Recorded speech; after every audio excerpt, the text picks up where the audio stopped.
Hello दोस्तों, नमस्कार। आप लोगों का ऑल इंडिया स्टडी में स्वागत है। तो आइए आज हम हिंदी का टॉपिक नंबर 2 पढ़ेंगे। यूपी सुपर टेट की जो कि वैकेंसी आने वाली है, तो पहले से ही तैयारी करके रखिए, क्योंकि अगर पहले से नहीं तैयारी करेंगे तो आप पीछे रह जाएंगे। तो इसलिए आइए हम लोग प्रश्न करते हैं और साथ में प्रत्येक प्रश्न का व्याख्या करते हुए चलेंगे। तो आइए, प्रश्न नंबर 1 है, कह रहा है उत्पत्ति या स्रोत के आधार पर शब्द के कितने मुख्य भेद होते हैं। तो देखिए 3, 4, 5, 2।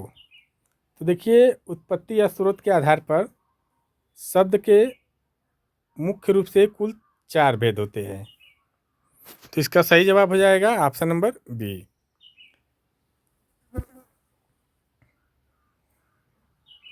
चार भेद कौन कौन होते हैं? एक तत्सम होता है, एक तद्भव होता है, एक देशज और एक विदेशज। और एक कुछ विद्वानों का मानना है कि एक पांचवा भी होता है जिसको संकर शब्द कहते हैं। तो कुल मिलाकर के 5 होते हैं, लेकिन मुख्य रूप से 4 होते हैं, ठीक ना। तो मुख्य रूप से पूछा है तो 4 हो जाएगा। ऑप्शन नंबर बी वाला करेक्ट हो जाएगा। कौन कौन से? तत्सम, तद्भव, देशज, विदेशज। ठीक। प्रश्न नंबर 2 देखेंगे।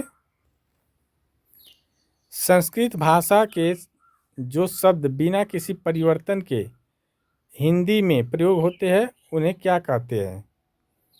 तो कह रहा है जो संस्कृत भाषा का है शब्द बिना किसी परिवर्तन के हिंदी में प्रयोग होते हैं उसको हम बोलते हैं तत्सम। क्या बोलते हैं? तत्सम। तो ऑप्शन नंबर बी वाला करेक्ट इसका भी हो जाएगा। देखिए देखिए तत्सम का मतलब होता है, इसका संधि विच्छेद करेंगे तत् धन सम, तत् धन सम मिलकर के तत्सम बनेगा, जिसका अर्थ होता है उसके समान, उसके समान। ठीक। यानी संस्कृत के समान। उसके समान का मतलब संस्कृत के समान। जैसे अग्नि हुआ, सूर्य हुआ, गृह हुआ, दूध हुआ, ये सब संस्कृत भाषा के शब्द है, लेकिन हिंदी में सीधे प्रयोग किए जाते हैं। आइए प्रश्न नंबर अगला देखेंगे। प्रश्न नंबर 3 है, अग्नि शब्द का सही तद्भव रूप क्या होगा? आग, अनल, पावक, ज्वाला। अग्नि का क्या होगा? आग होता है। तद्भव रूप क्या होगा? आग होगा। अग्नि कैसा शब्द है? तत्सम शब्द है, ठीक ना। जो समय के साथ बदलकर आम बोलचाल में, आम भाषा में इसको आग बोला गया, ठीक ना। और जो अनल है और पावक है इसका पर्यायवाची शब्द है, ये भी ध्यान रहे, ठीक ना। तो इसका सही जवाब हो जाएगा ऑप्शन नंबर ए। प्रश्न नंबर 4 देखेंगे। लंबोदर, लंबा है उदर, जिसका अर्थात गणेश, किस प्रकार का शब्द है?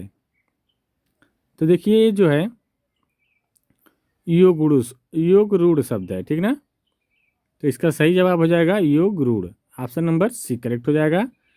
जो शब्द दो या दो से अधिक शब्दों के मेल से बनते हैं लेकिन उसका अपना सामान्य अर्थ को छोड़ करके किसी विशेष अर्थ देता है या प्रकट होता है, उसे योग रूढ़ शब्द कहते हैं। योग रूढ़ किसे कहते हैं? जो दो या दो से अधिक शब्दों के मेल से बनते हैं लेकिन उसका अपना समान अर्थ को छोड़ करके किसी विशेष अर्थ को या अर्थ प्रकट करता है, उसे योग रूढ़ शब्द बोलते हैं। जैसे गणेश जी, लंबोदर का मतलब हो गया गणेश जी, ठीक है। आइए प्रश्न नंबर 5 देखेंगे। जिन शब्दों में सार्थक खंड टुकड़े न हो सके उन्हें क्या कहते हैं? रूढ़, यौगिक, योग रूढ़, संकर। करा जिन शब्दों के सार्थक खंड टुकड़े न हो सके, तो यो जो होता है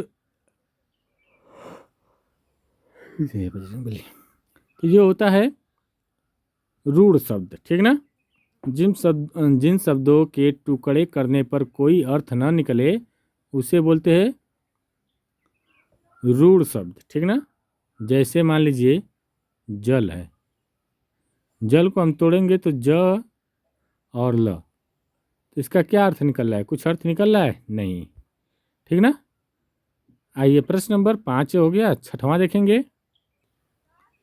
रेलगाड़ी शब्द किस प्रकार का शब्द है? रेलगाड़ी तत्सम, देशज, विदेशज, संकर शब्द। रेल गाड़ी, दो चीज़ आ रहा है ना, रेल और गाड़ी। देखिए जो रेल है, रेल शब्द जो दिया है अंग्रेजों ने दिया है, अंग्रेजी शब्द है, ठीक ना। रेल जो है अंग्रेजी शब्द है और गाड़ी जो है यह हिंदी का है, ठीक ना। तो यह संकर शब्द है, ठीक ना। तो इसलिए इसका सही जवाब हो जाएगा ऑप्शन नंबर डी। प्रश्न नंबर 7 देखेंगे। लोटा, पगड़ी, खिचड़ी किस प्रकार के शब्द हैं? देशज, विदेशज की तत्सम या तद्भव?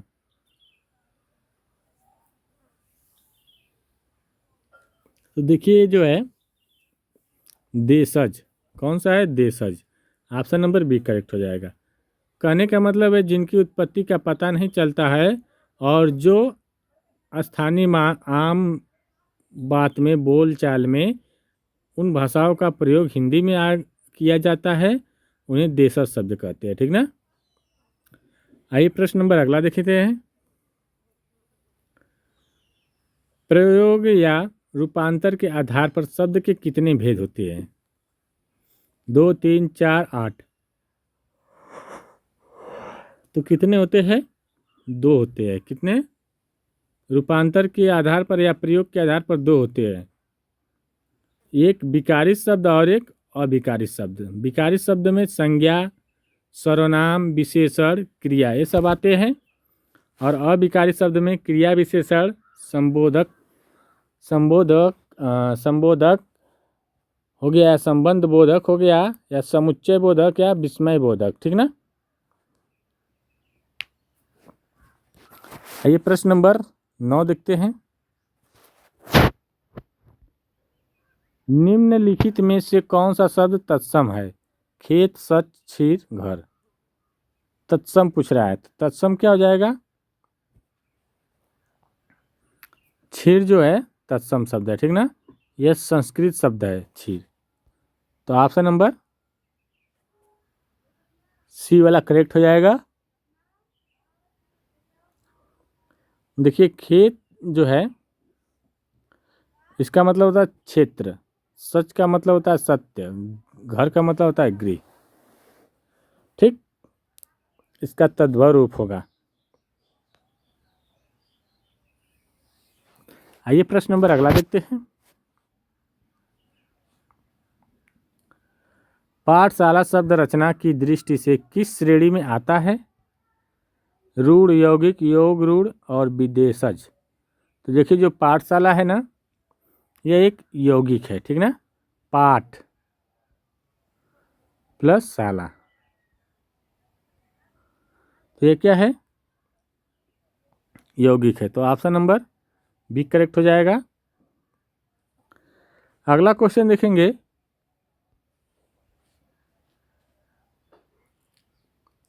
वकील किस भाषा का शब्द है? वकील फारसी, अरबी, तुर्की, पुर्तगाली। तो देखिए वकील जो है ये एक अरबी शब्द है। कौन सा शब्द है? अरबी। तो ऑप्शन नंबर बी करेक्ट हो जाएगा। वकील हो गया, अदालत हो गया, कानून हो गया, खत हो गया, इनाम हो गया, ये सब क्या है? अरबी शब्द है, ठीक ना। आइए प्रश्न नंबर अगला देखते हैं।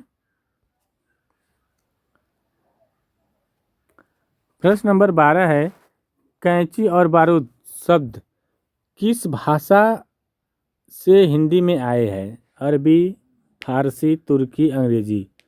तो देखिए जो कैंची और बारूद है यह तुर्की शब्द है, ठीक ना।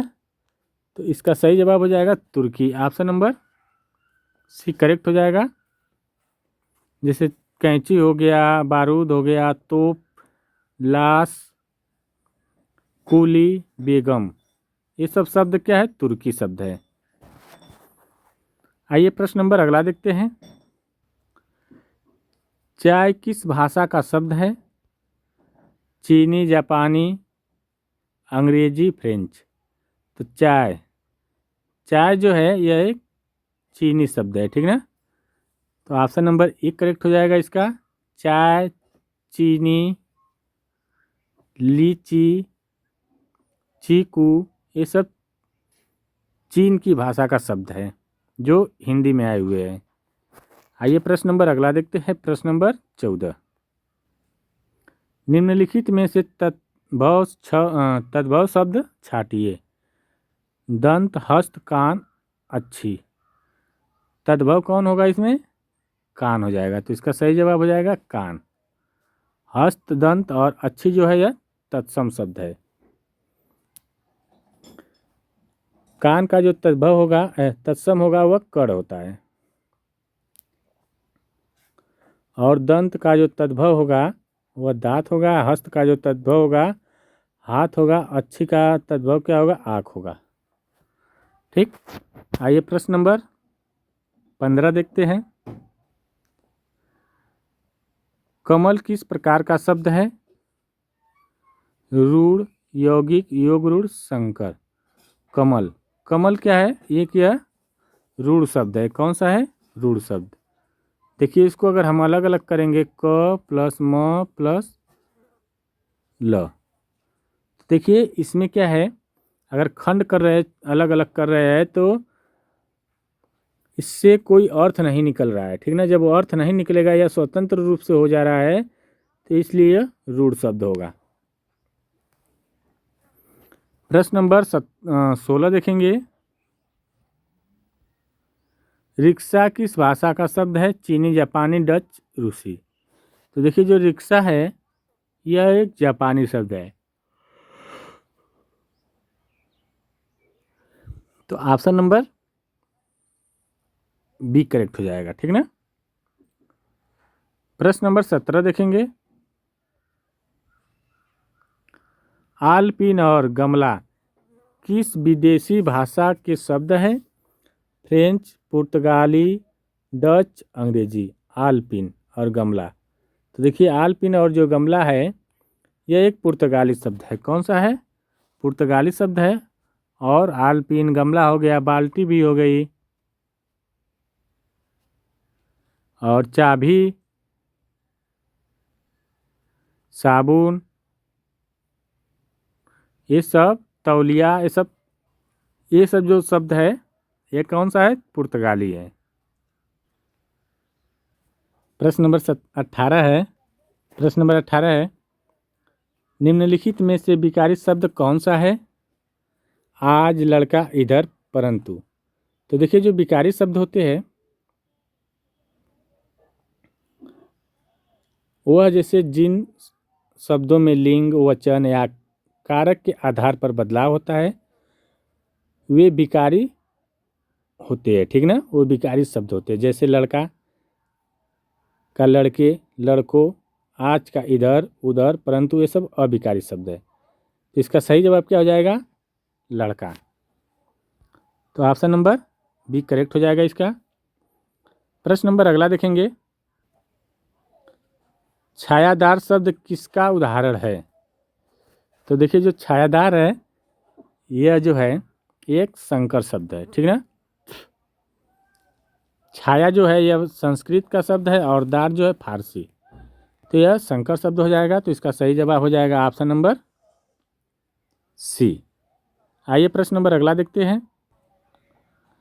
दंपत्ति का तद्भव या सामान्य अर्थ क्या है? जो दंपत्ति है इसका मतलब होता है पति पत्नी, ठीक ना। तो इसका सही जवाब हो जाएगा पति पत्नी। अगला क्वेश्चन देखेंगे। प्रश्न नंबर 21। अर्थ के आधार पर शब्द कितने प्रकार के होते हैं? 2, 4, 6, 3। तो देखिए जो अर्थ के आधार पर जो शब्द होते हैं यह 4 प्रकार के होते हैं, ठीक ना। तो इसका सही जवाब हो गया 4। कौन कौन? एकार्थी, अनेकार्थी, समानार्थी और विपरीतार्थी अर्थात विलोम, ठीक ना। आइए प्रश्न नंबर 22 देखेंगे। पीताम्बर शब्द रचना के अनुसार किस वर्ग में आता है? रूढ़, यौगिक, योग रूढ़, देशज। तो देखिए जो पीताम्बर है यह योग रूढ़ होता है, ठीक ना। तो इसका सही जवाब हो जाएगा योग रूढ़।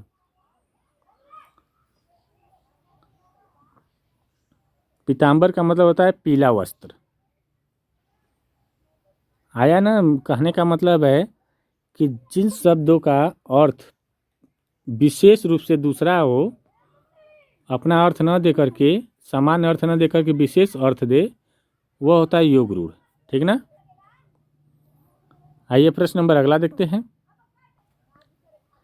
इलायची का सही तत्सम रूप क्या होगा? तो देखिए इलायची का जो होगा एला, ऑप्शन नंबर ए करेक्ट हो जाएगा। इलायची का तद्भव रूप जो होता है वह एला होता है।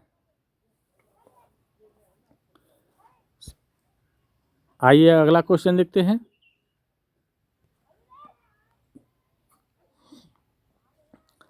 तद्भव शब्द का सही संधि विच्छेद क्या है?